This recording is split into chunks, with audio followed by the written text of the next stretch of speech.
Alrighty, folks, one of the things I am doing with my millionaire guests this week is I'm letting them react to videos that I found while I was on my Australian trip. And we've got something super special today for Casey. We've got Brandon Turner telling us what the cheat code is to getting rich. How you doing, Casey? I'm doing so good. Let's hear this. All right, here we go. Let me get this set up. Let me turn up the volume. And again, here is Brandon Turner. I think the biggest cheat code to getting wealthy is by having a good spouse. Having a spouse who is on board with what you're doing. I would not be where I am today without Heather. The fact that she is always on board for whatever crazy idea I have. When I want to risk something to buy a rental property, or I want to sell something, or I want to go on vacation or whatever, she's supportive, but also smart, and she questions it. I know that's not like a tip I'm just giving people like listening to this podcast that they can just go out and do, but just if you have it, recognize it. That's the biggest cheat code to wealth, is by having a loving, supportive, financially savvy spouse that supports your dreams. Nothing comes close. What do you say?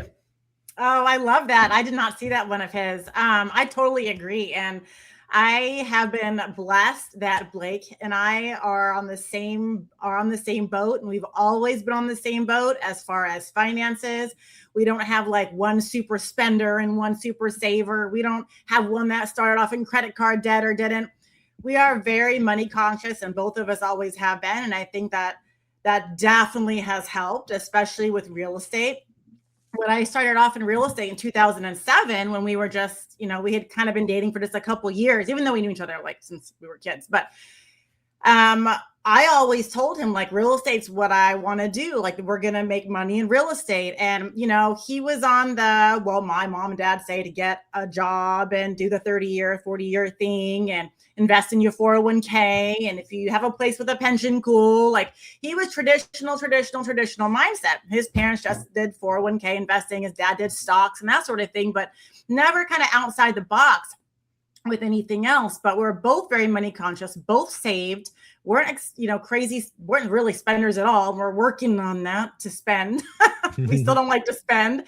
And when we first started off dating and all of that, it was like, I did real estate. I was a real estate agent, and we started seeing what was possible. Even though I didn't understand creative finance at the time, I worked with flippers and did short sales and foreclosures right during the market crash, all of that.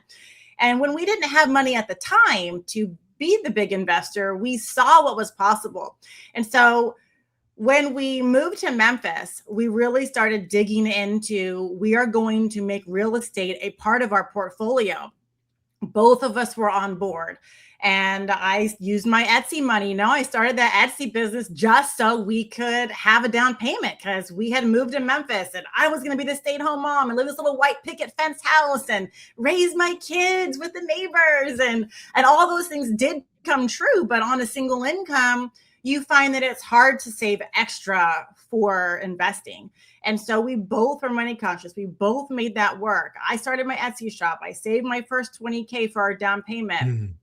And together, like, he would go to the rental houses after work, Michael, in his Nissan Altima with tools in the back, filled in the trunk, filled in the back seat. After working in downtown Memphis, he would drive to the rental properties and work till 12 or 1 or 2 in the morning, come home, go to work, come back. He did that for years. And then when we had tiny kids, I would go on the weekends. I would sometimes go after work and meet him at 9 o'clock at night. And my mother-in-law would come over and put the kids to bed.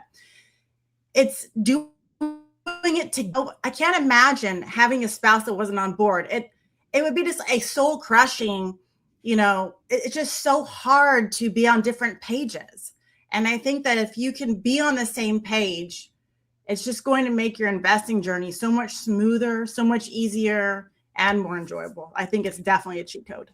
Yeah, I think Brandon Turner's dead on with this one, but I also think there's 3 subtle things in that quick 40-second clip. The first one is you've really clearly highlighted. You guys are on the same page since day one, right? You just clicked, but also that means you had those important money conversations. I've seen too many people in relationships, even as far as getting engaged and maybe even married, heaven's sakes, that hasn't had that money conversation. They didn't realize one of them was a spender and was a saver. One of them had credit card debt and the other one didn't. Guys, have those conversations. Don't be surprised, right? That's important. Second, the little subtle thing in Brandon's video, which I agree with, is having a spouse that is supportive and side by side, arm in arm with you is absolutely a cheat code. But he did say one thing that makes it even extra. Like he highlighted this extra thing. Heather, I think was her name. She pushes back sometimes. And that it's not, I don't want Olivia, in my case, Olivia is my Heather to his example. I don't want her to just be a yes woman. I want her to give her opinions and her feedback and her like she's just as committed to this as I am. And frankly, we had a rule that first decade that she could veto any deal, and she didn't have to explain her reasons, right? For whatever reason. Because again, I was so focused on the next deal that sometimes I didn't realize how hairy they were or risks that were there. I was blind to them for whatever reason. And she vetoed a couple of deals, which were absolutely the right decisions. So again, having a committed spouse doesn't mean a yes woman or a yes man. It means someone that's going to be there for you and also tell you when you're wrong. Yeah, I totally agree. Like Blake and I, even though, I put on my yellow shirt and I do my Instagram or I do my YouTube and all the things. And, I'm the one that's out there saying we're doing it. We're doing it. Yeah. Every time we go to a house, Blake comes. He comes to look at the houses with me. We look at them online. We run the numbers together. We both estimate how much it's going to cost to fix up. We both determine, do we want to own here? Do we want to buy this house? Like, it's a we thing because it's our money. And I think that one issue that I see, especially newer people that get married say is my money and his money. Oh, yeah. I have my bank account. He has his bank account. And then my neighbor down the street, oh, well, he pays me, when he gets paid, he gives me money so I can pay for the household stuff. I'm like, what? In addition to her work, it's like they each have their own little this and their own money and they don't know what each other has. What? I mean, I get it. I don't know. I don't get it. Like, I get that people are like that, but I don't get that. To me, that's just like a recipe for divorce, really. I mean, when you decide that you're going to be married, it's a we thing. It's a we thing. I've heard people say, oh, well, as the stay-at-home mom, oh, my husband won't let me buy this. He won't let me. He gives me an allowance. WTF? You're giving him children, you're managing the house, and he can tell you what you can buy. I mean, I could just go on and on. It is a we thing. Life is a we thing. And so when you are investing in real estate, if you have one person that's making all the decisions that's affecting the other person, don't leave. If they don't want to be involved, fine. That's their choice. But if they do want to be involved, I feel like they should get to be involved and have a say. Absolutely. Because it is, everyone's finances, but yeah. Yeah. I love what you and Blake have. So I'm going to ask you to kind of think back to before real estate. So you moved from California to Memphis. So you have the Etsy store at this point. How often are you and Blake talking about money at that point? Honestly, it's always been like every day. I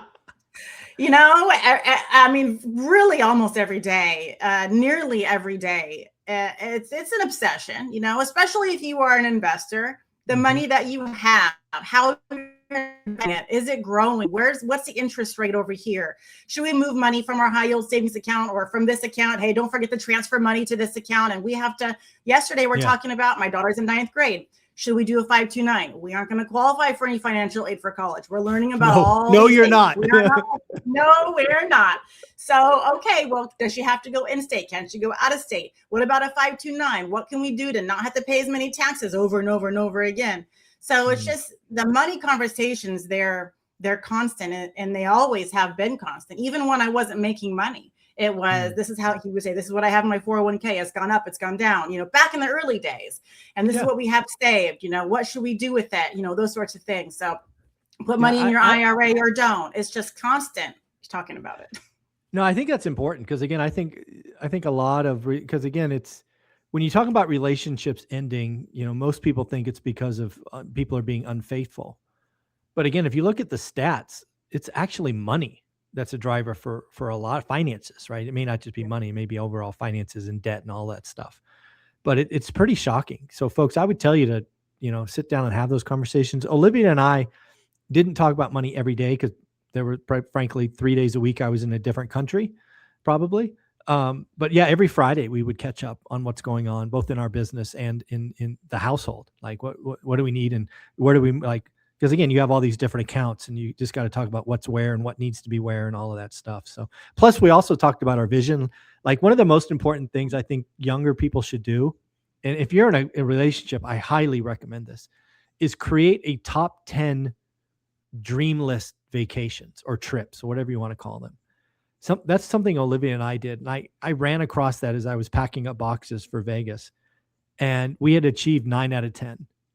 It's probably 20 years, but yeah, go create it and do it together, right? You create your top 10, she creates her top 10. Then you get together and you each get to pick 5. Man, have fun with that. Yeah, I love that. I know. I feel like just in the past couple years, I guess since 2023, we've really felt the abundance. We've always felt the abundance of the finances, but it's just kind of like settling into that and let's experience it. And now we're homeschooling, right? That's when we started homeschooling. 2020, I guess, is our second school year. So whatever. But starting to be like, okay, how can we live our dream life? What does that mean for us? And we still have little kids. My youngest is 8, so we can't like travel the world together. But we took a month and we did a month-long vacation from California from Tennessee to California and back, and hit national parks and did all these things on a month. And I don't like planning. So it's just like, let's get in the car and just go. I'm just going to book hotels as we go. Like I can't do this in advance, like things. So hotels was it. But like that worked, and like this summer, I'm like, well, what do we want to do? Well, if we don't get the lake house, right, which the guy's not wanting to sell it at the price you want to buy it, the same house for 2 years. Wow. If we don't do that, well, now if we do it, we'll see. Remember, I'm the last minute planner, but I want to drive up to Canada and I want to go across and I want to go down the coast of the US, like the west side. Yeah, down, because I've never been to Oregon, and like I want to go do all that and end up in Orange County where my family is and see them for a little while. So we might do that this summer. So it's like writing down the things you want to do and actually accomplishing them. We want to go to Alaska. We've talked with our neighbors about next summer doing an Alaska cruise. That's why I messaged you about it. Highly recommended. Highly Alaska special. The things, and if you don't write them down, you won't end up doing them. So work backwards. What do you want to do and how can you get there? A lot of it is time freedom. It's really having the time freedom, because people could have the money. If you're working all the time and you only have so many days off, when are you going to go? So real estate is really an important vehicle in earning that time freedom so you can take those trips. No, folks, you got to take some time. Sit down with your significant other. If you have kids, sit down with them if they're old enough to contribute. And just try to create those vision. Maybe call it a vision board, whatever you want, travel, top 10 list, whatever. But it's fun to start checking those off as you go forward. And again, life is short. You never know how many weekends you get or summers you get. So take a little bit, go enjoy life. It's not all about work. Casey, you're amazing. Where can people find you? People can find me on YouTube all the time. It's not my new favorite platform, Brick by Brick Wealth. You can find me on Instagram and also my website if you want to see what I'm up to, brickbybrickwealth.com. Thank you so much. Have a great week. You too.